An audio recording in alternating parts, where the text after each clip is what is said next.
तत्त्वायिने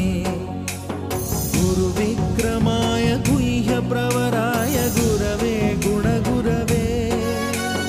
गुरुदैत्यकलक्षेत्रे गुरुधर्मसदाराध्याय गुरुपुत्रपरित्रात्रे गुरुपाखण्डखण्डकाय गीतसाराय गीततत्त्वाय गीतगोत्राय धीमहि गूढगुल्फाय गन्धमत्ताय गोजयप्रदाय धीमहि